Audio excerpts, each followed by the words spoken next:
ভাই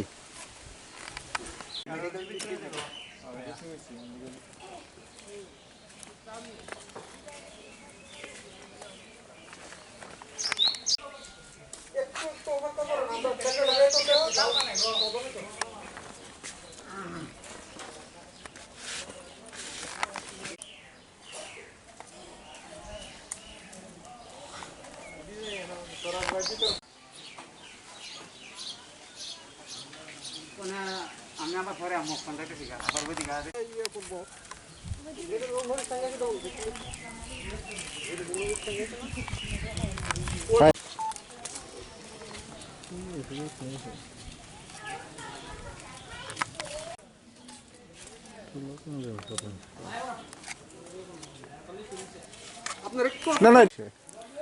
আমি তো যে আমাদের উত্তরগান্ধীগ্রাম এলাকার উপপ্রধান হিসেবে আমি আমার সমস্ত মেম্বারদের সতর্কভাবে জানিয়ে দিয়েছি যে যদি বাহির দেশ থেকে কোনো বাংলাদেশি বা বহিরাজ্য থেকে কোনো লোক আমাদের এলাকায় আসে তথাগতভাবে যাতে তাদের নাম এবং হেলথের মাধ্যমে বা প্রশাসনের মাধ্যমে জানানো হয় এবং আমরা এলাকায় ঘুরে যখন যেখানে জুট একলগে জুট বেঁধে থাকা তাকে মানুষ তাদেরকে আমরা আলাদাভাবে মাস্ক লাগিয়ে থাকার জন্য আমরা তাদের কাছে প্রার্থনা করছি।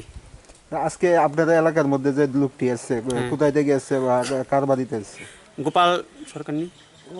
গোপাল দাসের বাড়িতে এসেছে। আমরা খবর পেয়েছি। খবর পেয়ে আমাদের এলাকার আমার মেম্বার সহকারে আমরা সেখানে উপস্থিত হয়ে আমরা হেলথে এবং প্রশাসনকে জানিয়েছি, ওরাও এসেছে। তারপর বিডিও স্যারের মাধ্যমে বিডিও স্যারকেও আমরা সে বার্তাটা দিয়েছি। এখন অবধি কোনো স্বাস্থ্যকর্মী কিংবা পুলিশ কর্মী ওনার বাড়িতে এসছে? স্বাস্থ্যকর্মী থেকে প্রাথমিক স্বাস্থ্যকেন্দ্র থেকে একজন হেল্পার এসেছে এবং প্রশাসন থেকে এসেছে। তারা বলেছে যে বিকালের দিকে তারা টেস্টিংয়ের জন্য তাদেরকে নিয়ে যাওয়া হবে। এলাকাবাসীর থেকে একটা অভিযোগ যে গতকালকে থেকে স্বাস্থ্যকর্মীদের কিংবা পুলিশদের খবর দেওয়া হচ্ছে, তবে তারা কালকে না এসে আজকে ঘটনা না কালকে রাত্রেও পুলিশ প্রশাসন এসেছিল। এসে তাদেরকে বলেছে যে তারা ঘর থেকে যেতে না বাইরে হয়, তারা ঘরের মধ্যে থাকার জন্য অনুরোধ করে তাদেরকে করা হচ্ছে। কিন্তু ফির আবার আজ সকালে পুলিশ প্রশাসন এসেছে। যারা স্বাস্থ্যকর্মী এসেছে তারা কোনো পরীক্ষা নিরীক্ষা করেছেন ওনাদের? না, তারা এখনো কোনো পরীক্ষা করেনি। তারা বলেছে যে তারা হেলথের থেকে উপর লেভেল থেকে তারা লোক পাঠাবে, কিন্তু এখন অব্দি পাঠায়নি। কিন্তু তারা বিষয়টা নিয়ে মানে কত ঘন্টা আপনাদের সময় ব্যয় হয়েছে এখন অবধি? আমি তো সকাল 8টার থেকে সেখানে 2-3 বার কনস্টন এসেছিলাম, এখনও আছি। কিন্তু তারপরেও তারা আমি অপেক্ষা করছি কোন সময় আসবে তারা। আপনারা এলাকা বিধায়ক কিংবা অন্যান্য যারা রয়েছে তাদেরকে এই বিষয়টা জানিয়েছে? হ্যাঁ, বিধায়ককে জানিয়েছি। তিনিও বলছে, আমিও চেষ্টা করছি কীভাবে তাড়াতাড়িভাবে সেখানে পাঠানো যায়, তিনিও চেষ্টা করছেন। আপনার নামটা? আমার নাম কৃষ্ণ বিশ্বাস। কী দায়িত্বে আছেন? আমি আগে প্রধান ছিলাম, এখন উপপ্রধানের দায়িত্বে আছি। ধন্যবাদ। পরশু দিন এখানে বাংলাদেশে 3 জন বা 7 জনের মতন তারা বাড়িতে আশ্রয় নিচ্ছে। তো যেই বাড়ির মালিক ওনার নাম হচ্ছে গোপাল দাস। তো গতকালকে আমরা নরসিংহর পিএস এনেছি এবং হেল্পলাইন এনেছি। আনার পর এখানে বাংলাদেশি ধরা পড়েছে। কজন এসছে এই বাড়িতে বা কবে? এখন পর্যন্ত 3 জন এসেছে, গত পরশু দিন আসছে এখানে। আমার কাছে একটা আনুমানিক হিসাব ছিল প্রায় 7 জনের মতন ছিল। তো এখন বাকি যে লোকগুলো কোথায় গেছে এটা আমরা করতে পারতাম। বর্তমানে এই বাড়িতে কয়জন আছে? এখন বর্তমানে বাংলাদেশি আছে 3 জন। কি ভাড়া ঠিক করছে নাকি রিলেটিভ? না ওর বাইরের বাড়ি এটা। যে লোকটি বাংলাদেশ চাইছে এই বাড়িটার মধ্যে থাকার জন্য, এই বাড়িতে কি হয় তারা? ভাই। আপনারা কিভাবে সন্দেহ হয়েছে যে তারা ওই বিভিন্ন গান থেকে আমার কাছে রিপোর্ট আছে যে এখানে বাংলাদেশে, এবং আমরা ওই গেটের ভেতর দিকে একটা তালা দেখলাম এবং যেই ঘরের মধ্যে তারা ছিল ওই ঘরের ভেতরের তালা ওই একটা জালনা দিয়ে একটা ওইভাবে দেখছি। তারা কি এই বাড়ির থেকে বাইরে ঘোরাফেরা করছিল কোনোদিন? না না অন্য কোনো গেছিল। আমার কাছে একটু খবর আছে, ওনার একটা বোনের বাড়ি আছে ওইখানে, পার্বতী দাস, এবং পার্বতী দাসের স্বামীর নাম হচ্ছে কার্তিক দাস। ওনার বাড়িতেও ছিল কিছুদিন। তো ওইখানে গত পরশু দিন রাত্রেবেলা পুলিশ রেড করেছে। রেড করার পর এখানে এসছে। বর্তমানে বাড়িতে 3 জন আছে? হ্যাঁ, এখন বর্তমানে বাংলাদেশে 3 জন আছে। স্বাস্থ্য দপ্তরের কর্মীরা আপনারা যখন খবর দিয়েছেন তারা কালকে হেল্পলাইনে আমরা ফোন করছি, হেল্পলাইন এসে এবং নরসিংহর পিএস এসে এবং টিএসআর বাহিনী নিয়ে আসছে। কতক্ষণ পরে ওরা এসছে ঘটনাস্থলে? ঘন্টা 2 থেকে 2.5 ঘন্টা পরে এসেছি। 2.5 ঘন্টা পরে কোন পিএসএ তো আন্ডারে? আমরা এটা নরসিংগড় পিএস। থানাতে যখন জানাইছেন তারা কতক্ষণ পরে আসছে? এর তো ঘন্টা 2-1। এখন পর্যন্ত আমরা গ্রামবাসী খুবই চিন্তিত। তারা স্বাস্থ্যকর্মীরা আসার পর তারা কোনো পরীক্ষা নিরীক্ষা করেছেন? না, এখন পর্যন্ত তো কোনো পরীক্ষা হয় না। কি বলছে ওই ওরা? 2-3টা এখানে ওই কাগজ লাগিয়েছে যে আমরা করতেছে তারা বাড়িতে যেমন আমরা না যাই, এবং গ্রামবাসীরা যেমন তারা বাড়িতে না যায়, এবং গ্রামবাসীদের বাড়িতে যেমন তারা যেমন না ইয়ে হয়। এটা কি সম্ভব এমন ভাবে? মানে তারা কি কোনো লোক নিয়োগ করছে যেটা ওদের দেখার জন্য? না, এখন পর্যন্ত তো এটা মেডিকেল ইয়ে হয় না। না, ওরা তো মুখে বলছে যে বাড়িতে যাবেন না বা বেরোবেন না, তো এটা কি সম্ভব যে ওরা বেরোবে না, আপনারা দেখে রাখবেন? না না না। কি নাম আপনার? আমার নাম রূপক বিশ্বাস। এই জায়গাটার নাম কি? এটার নাম হচ্ছে উত্তর গান্ধীগ্রাম গ্রাম পঞ্চায়েতের ব্রাহ্মণটিলা। ওদেরকে চিনেন আপনারা? না, আমি দেখি নাই তাদের। যে বাড়িতে ওরা মানে হ্যাঁ, যে বাড়িতে আশ্রয় নিয়েছে ওই লোকটার আমরা চিনি। ওর নাম কি? ওর নাম হচ্ছে গোপাল দাস। আর যারা বাংলাদেশ থেকে এসে ওরা কি হয় ওনার? ওই গোপাল দাসের বোন। এরকম আমাদেরকে ওই রকম পরিচয় দিয়েছে। টোটাল 3 জন? হ্যাঁ, টোটাল 3 জন এখন পেয়েছে নরসিংগড় পিএস। ওরা আসার পর কি এলাকার মধ্যে ঘোরাফেরা করছিল? না না, এইদিকে কোনো ঘোরাফেরা করে না। তারা একটা ঘরের মধ্যে আবদ্ধ ছিল, এবং ওই বাইরের দিকে তালা ছিল। গেটের ভিতরে তালা, এবং ঘরের ওই বারান্দার যে গেট ছিল ওই গেটের ভিতরে তালা ছিল। ধন্যবাদ। বা কি খবর পেয়ে আসলেন? তো আমরা যা রুটিন, যা গাইডলাইন, আমরা কবে কবে এসছে বা কতদিন হয়েছে, পত্রিকা আইছে, ওই জায়গার অ্যাড্রেস, ওই জায়গাতে কোনো এই রোগটা আসল নি, এই ইনফরমেশনটা আমার নিতে হইব। এসে কি দেখলেন? এসে দেখছি যে তারা ঘরে ভাত খাইতেছে। তো জিজ্ঞেস করলাম, জিজ্ঞেস করার পরে তারা একে একে নাম কইলো। তো আমাদের ছোটো বাচ্চা আছে, একটা ছোটো বাচ্চার 4+ আর একটা 14 বছর। তো তারা ডাকছি পরে আর মনে লগে যতটুকু ইয়ে করছে, যা কথা ছিল কইছে, আর আমার ডিটেলস যা জানে ওনের আমি নিছি। এখন তারা জীবিত রেফার করে। কতজন মানে এই ঘরের মধ্যে মানে বাংলাদেশ থেকে এসেছিল? এই তো আমার তো ইনফরমেশন যেটা কইছিল যে কইছে 5 জন। 5 জনের মধ্যে এখন আমি 3 জন পাইছি। আর বাকি 2 জন কোথায়? বাকি 2 জনের তো ইনফরমেশন আমার কাছে নাই। তারা যদি দেয় তাহলে তারারে খুঁজে বাই করো। ওদেরকে জিজ্ঞাসা করছেন? হ্যাঁ, কথা আমি তো জানি না 5 জন আসলে অক্ষরে না। এই দাদা কনে যে তারা 5 জন আসলে, আমি পাইছি 3 জন। বাকি 2 জন তো তারারে হেলথ চেক আপ করাই দিব। যা আছে আমরা যে গাইডলাইন, সেই গাইডলাইন অনুযায়ী তারা ফুড যা যা চেক আপ আছে করাই দিব। জীবিত নেই, আমার কাছে কোনো ইকুইপমেন্টস নাই বা আমরা যে করুম, এটা মারাত্মক ব্যাধি, এটা একটা মহামারী। তারা যদি এটা লেগে যদি আমরা লগে সহযোগিতা না করে, তাহলে তো আমরা এটা আর আমরা কাছে কোনো তো আমরা হায়ার অথরিটি জানাই দিই। কোন জায়গাতে এসেছেন আপনারা? আমি কান্দিগ্রাম পেয়েছি। ঠিক আছে, প্রাথমিক যে পরীক্ষা নিরীক্ষা এগুলি কিছু করেছেন? না, এখন তো শুধু জাস্ট জিজ্ঞাসা যারা সর্দি কাশি জ্বর আসেনি। যদি সর্দি কাশি জ্বর থাকুক আর না থাকুক, যেহেতু তারা অন্য জায়গা থেকে আইসে, তারা আমরা যা ওখানে যে শিডিউলে আমরা কাজ করতেছি, এই শিডিউল মেনটেন করতে হবে। তারা ওখানে আমরা জীবিত রেফার করতে হইব। আপনারা কি মানে অন্য হেলথে কোনো খবর পাঠিয়েছেন? যে হয়তো পাঠিয়ে গান্ধীগ্রাম পেয়েছি, এমওসি স্যারের জানানো হয়েছে। এমওসি স্যারের কাছে ইনফরমেশন আছিল, লোকাল থেকে ইনফরমেশন। এলাকাবাসীর থেকে একটা অভিযোগ যে আপনাদের খবর দেওয়ার 2-3 ঘন্টা পরে ঘটনাস্থলে এসেছেন। না, এরকম তো এত লেট হওয়ার মানে কারণটা? কারণ এটা না, অ্যাকচুয়ালি এটা আমি খবর পাইছি, পাওয়ার সাথে সাথে আমি আইছি। খবর পাওয়ার সাথে সাথে আইছি। আমি তো এলাকা চিনি না পুরোটা, তো আমি এদিকে লবণ ফ্যাক্টরি আছে, আমি জানি না। আপনারা টিমের মধ্যে কতজন এসেছেন? হয়তো এখন টিমে আইব, মেডিকেল অফিসার থাকবো 2 জন। এখন কতজন? এখন আমি সিঙ্গেল একা আইছি, আমি জাস্ট বাড়িটা দেখতে আইছি। কি নাম আপনার? আমার নাম বিশ্বজিৎ দাস, MPW মেল। কোন স্বাস্থ্যকেন্দ্রে?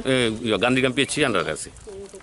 মেডিকেল টিমের কাছে ফোন করা দরকার, ওই মেডিকেল টিমের কাছে ফোন কবে করা। ফোন করেছিলেন মেডিকেল? কালকেই মেডিকেল টিমের কাছে ফোন করছে, কালকেই তো এটা তারা এসছে কবে? মানে এসে কবে তাও মানে আজকে 4-5 দিন ধরে আমরা শুনতেছি, কিন্তু আমরা কিন্তু চোখে দেখি নাই। মানে তারা কবে এসছে বা কিভাবে এসছে, প্রথম কোথায় এসছে, মানে কর্মীদের মানে কালকে খবর দেওয়া হয়েছিল। কালকে তো মানে ওরারে ধরা পড়ছে যে ওরা এখানে এসছে। যে হ্যাঁ, বর্তমানে কোনো পরীক্ষা নিরীক্ষা তাদের কোনো এই যে এক্ষণে কালকে মেডিকেল টিম এসছে, মেডিকেল টিম এসে কিছু করে নাই, বলছে যে আজকে আসবে। তো এখন আসলো, তো স্বাস্থ্যকর্মীরা ছিল কিন্তু কোনো পরীক্ষা নিরীক্ষা ছাড়া ওরা চলে গেছে, এই বিষয়টা কি জানেন আপনি? এই বিষয়টা তো আমরা, তারা বলছে যে আজকে চলে গেছে, ওরা চলে গেছে, কালকে তো বলছে আজকে আসবে। মানে আজকেটা তো জানি না, এটা তো আপনার এই এলাকাবাসী হিসাবে আপনি কি চান? এলাকাবাসী হিসাবে চাই আমি সবার মঙ্গল। আমরা কিভাবে এখন এই এলাকাতে মানে থাকতে পারি, কিভাবে আমরা রোগটার থেকে মুক্তি পাই। সরকার আমাদেরকে মানে লকডাউন করে দিয়েছে, আমরা সেই আইন মেনেই চলছি। আমরা চিন্তিত আছি ব্যাপারটা নিয়ে, যেটা সরকার যেন আমাদের এটা তারারও ভালো করো, যদি কোনো ইয়ে থাকে আমরাও যেন একটু ভালো থাকতে পারি। কারণ গভর্নমেন্ট থেকে তো মানে একটা কথাই কইতেছে যে ত্রিপুরাতে এই ভাইরাসটা নাই। যদি বাংলাদেশের কোনো লোক আসে তাহলে ভাইরাসটার একটা প্রবলেম হতে পারে। তাই এই নিয়ে তো আমরা ভীষণ চিন্তিত। এখন আমাদের জানি কি হয়, আমাদের তো বাচ্চা আছে, আমরা আছি। তো সবচেয়ে বড় তো মানুষের সম্পদ মনে করে যার যার বাচ্চারা। এখন মায়েরা কবে এসেছিল এই বাড়িতে ওরা? কবে এসছে তাও জানি না। গত পরশুদিন আমরা ওইখানে যে স্কুলটিলা ওর বোনের বাড়িতে শুনছি যে ওর বোনের বাড়িতে নাকি বাংলাদেশের লোক আসছে। তো এ কথা শুনেছি যে আমরা কোনো লোক নাই, এমনিতে দেখেছি ওই বাড়িতে আসতে। তো আমরা তো এত কথা জানি না। টিভিতে যখন দেখলাম যে না বাংলাদেশের লোক আসতে পারতো না, বাংলাদেশের লোক ওরা কিভাবে এসছে কোনো জানতে পারছেন? এইসব আমরা কিছু পাসপোর্ট জানি দিয়ে বা না, না passport এসব ছাড়া? জানি না। এসব এরা জিজ্ঞেস করলে পাইবেন, আমরা এসব জানি না। ওরা যে বাংলাদেশ থেকে আসছে এখানে এটাও জানি না। তো কাল পরশুদিন ওরা এখানে যখন পিএস থেকে করছে তো ওরা পাইছে না। তখন একটা কালকে আমাদের পাড়ারই ছেলেরা অন্য পাড়ার থেকে কয়ে দিতেছে যে তোমাদের পাড়াতে বাংলাদেশের লোক আছে। যারা যারা এসছে তারা নাম টাম জানি? তার নাম জানি না। তো আমাদের পাড়াতে বাংলাদেশের লোক নেই, আমরা জানি। যে বাড়িতে এটাও আমরা জানি না এদের বাড়িতে যে আছে। তো আমরা সবাই চিন্তা করলাম যে সবাই কেন যে আমাদের পাড়াতে বাংলাদেশের লোক আছে, তো কোনান থেকে বাংলাদেশের লোক আছে। ঠিক আছে তাহলে চলো আমরা সব প্রতিটা বাড়ির থেকে লোক বেরোয় আমরা প্রত্যেকের বাড়ি দেখবো। আমরা পাড়ার মানুষে, আমরা আলাদা কোনো সাহায্য নেওয়ার কোনো প্রয়োজন নেই। তো আমরা বাইরে প্রত্যেকের বাড়ি দেখলাম, এদের বাড়িতে জিজ্ঞেস করলাম যে তোমাদের বাড়িতে কি আছে, কোনো লোকজন আছে? তখন কইতেছে যে না আমাদের বাড়িতে কোনো লোক নেই। তারপরে ওই যে একটু আগে যে রূপক যে কইলো, রূপকের কাছে রূপক কইলো যে না আসছে তো কে জানি। তখন কেছে আমাদের এখানে নাই, পার্বতীর এখানে। এরপরে সবাই চিন্তা করলাম যে ওই বাড়িটার গেটটা কেন এরকম। তখন আমাদের বুথ সভাপতি ভুবনেশ্বর দে, মেম্বার পূর্বী দে, তার আগে যে কইছে যে একটু চাবিটা দিলে আমরা একটু দেখবো। তখন কেছে যে আমার একটা দিনের সুযোগ দো আছে। তখন এটা বাড়িতে কে বা কারা আসছে সেই বিষয়টা, মূল্য বিষয়টা কি? মূল্য বিষয়টা আর কিরা কইম, সবাই যখন কইছে তো আর এখানে আর বাকি রয়েছে কিনা। বাংলার থেকে আইছে 5 মাস আগেই, আমার এখানে আইছে মনে হলেন লকডাউনের। আপনার বাড়িতে কবে এসছে ওরা? ওরা আসছে লকডাউন কিবারে দিছিল, কত তারিখ? 4-5 দিন হবে। হ্যাঁ এমনই, লকডাউনের আগের দিনে আইছে। কই থেকে আইছে তারা? তখন কই থেকে আইছে? কৈলাসর থেকে, কৈলাসর এখানে থাকে, তাই মামার বাড়িতে থাকে। এলাকাবাসী থেকে অভিযোগ করা হয়েছে যে তারা নাকি বাংলাদেশ থেকে এসছে। ওইটাই এখন এলাকাবাসী আমার থেকে বেশি জানে, তো আর কিছু কনের নাই। স্বাস্থ্যকর্মীরা এসে আপনারা কি জিজ্ঞাসাবাদ করলো? আইছিল নরসিংগড় থানারও এরা আইসে পরে কইছে যে আমরা চেক আপ করবো। আজকে লুকাওয়ানোর কথা আসছিল, কইছে বাড়ি ঘরে তাইকে বাইরিও না, বাড়ি ঘরেই আসছে। ওরা কি আপনাদের কোনো পরীক্ষা নিরীক্ষা করেছেন? না না, ওখানে তারা আইসে না, আইব। একজন যে এসছে উনি কি করলো? ট্রেনে তো আইছিল, আইয়া নাম ঠিকানা সব লেখা লইয়া গেল। যারা বাংলাদেশ থেকে এসেছিল আপনার কি হয়? ওরা আমার বই না। কতজন এসছে? মা আর তাই একটা ছেলে একটা মেয়ে, তারাই টোটাল 3 জন। 3 জন। তারা কিভাবে আসছে, মানে পাসপোর্ট না অন্য? না না, passport ছাড়া? এরা আইসে এমনি আইসে। মূলত বাড়ি কোথায় তাদের? মূলত বাড়ি বিয়া দিছিল বাংলাদেশের ছেলের কাছে। বাংলাদেশি বাড়ি? হ্যাঁ, তো এই ডিসিশন 5 মাস আগে, 5 মাস না 1 বছর আগে ছাড়াছাড়ি হইয়া গেছে। আচ্ছা। তো এতদিন এখানে কাজকর্ম করছে, খাইছে। তো আমরা তো এইদিকে থাকি, তো এখানে আমার মামার বাড়ি আছে কাছাকাছি। ওরা কি এখন বাংলাদেশ থেকে পার্মানেন্ট ভাবে মানে আইছেন না টেম্পোরারি ভাবে আইছেন? কেডা বাংলাদেশ থেকে মানে একবারে আইছেন না একবার মানে ওখান তো মনে করলেন স্যার, এটা তো কইতে গেলে তাই তো আর তো কেউ নাই। দিছিও এমন জায়গাতে, এরপরে কাটাতারের বেড়া টেড়া হইয়া গেছে, একেবারে বর্ডারের লগেই, এই পার আর এই পার। তখন তো আসা যাওয়াও নাই, দেখা দেখিও নাই। আইসে অনেক বছর পরে, জামাইও ছাড়িয়া দিছে। এখানে এতদিন চলছে, কাজকর্ম করে খাইছে, এখন মনে হলেন কোনো সাধন নাই, আইয়া পড়ছে, আইয়া মামার বাড়িতে উঠতে গেছে। যদি পাসপোর্ট দিয়ে আসতে তাহলে তো আবার বাংলাদেশ যেতে হবে। এটা তো স্যার কইতে পারতাম না, এটা তো আমরা তো আর এটা তো আসিলামও না বা জানিও না। পাসপোর্টের একটা নিশ্চয়ই নির্ধারিত একটা সময় থাকে, ওই সময়ের মধ্যে ওই দেশে ফিরে যেতে হয়। হ্যাঁ হ্যাঁ, তো তারা তো এইভাবে থাকতে পারবে না। তখন আইন যেটা করে, আইন এমনিতে মানে কতদিন ভিসা নিয়ে এসেছিল বলতে পারেন? না না, পাসপোর্ট ছাড়াই আইছে। ছাড়া আইছে? হ্যাঁ, কোন বর্ডার দিয়ে আইছে? কৈলাসর।